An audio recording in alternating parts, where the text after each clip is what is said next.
All right, so questions of the week, jumping straight in. Why do you not want triple extension? I don't want triple extension because when that knee extends, we take our angles from wherever they are to a higher position. To me, this increases flight time, which lowers frequency, but it also decreases output. So for me, I don't want triple extension because successfully not getting triple extension allows for better outputs and higher frequency. To me, that's a win-win. And something you can definitely see if you do time things or if you have the luxury of a 1080 to show you how things improve. Top 3 recovery considerations.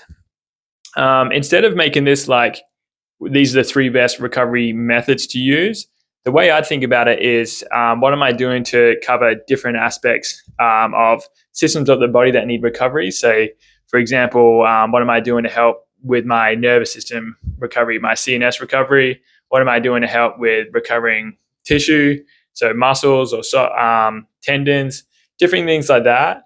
And so something that I would suggest that I do with me personally is after every workout, I put feedback back from the workout. And so if I take literally my last session, I felt tightness in my lower back and started to feel tightness, like a minor issue in one of my calves. And so this to me was 2 muscle issues. And so the change that I wanted to make before my next session is what am I doing to improve recovery from my muscle standpoint? So I think that's a game changer. That's how I would consider looking at recovery upgrades as opposed to just methods. How often should you race? You should race as often as you're ready to PB. So if you do what you should be doing already, and that's timing all your reps, then you should know based on your training times when you're in a good place to go and run a good time. That's when I would consider racing.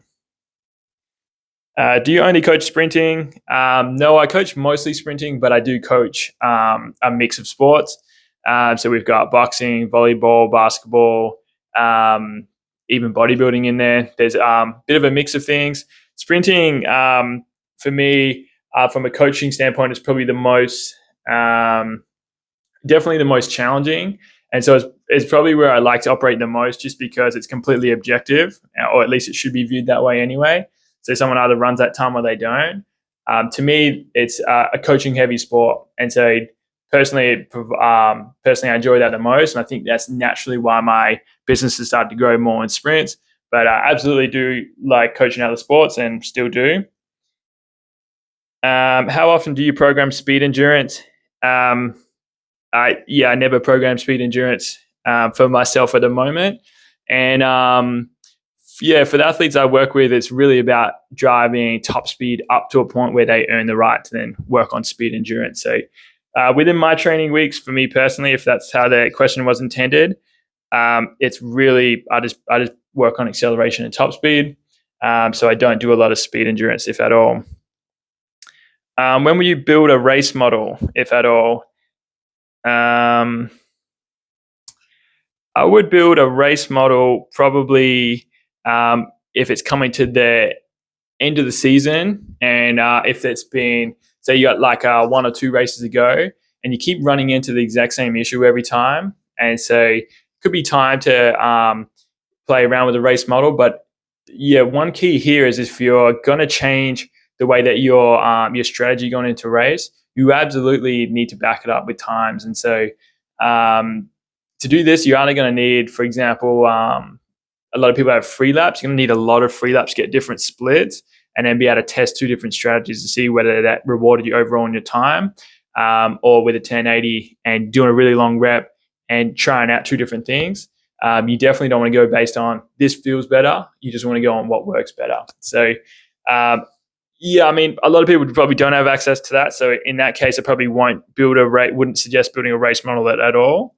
But if you did have access to these kind of things, then absolutely no harm in testing that out. Do you do any tempo work or runs for recovery? So I think the biggest consideration here is that if sprinting puts like 5 to 8 times your body weight through a single leg contact in a minimal time, this is a significant amount of load, obviously.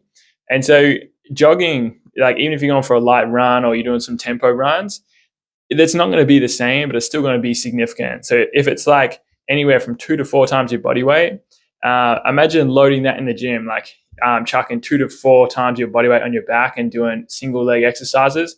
It's significant loading, in other words. And so absolutely would not do any type of running for recovery.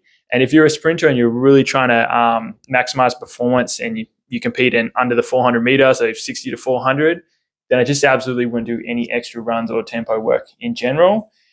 For me, I'm very much in favor of always training at 100%. Otherwise, give your body enough time to sufficiently recover and be able to come back and drive performance up.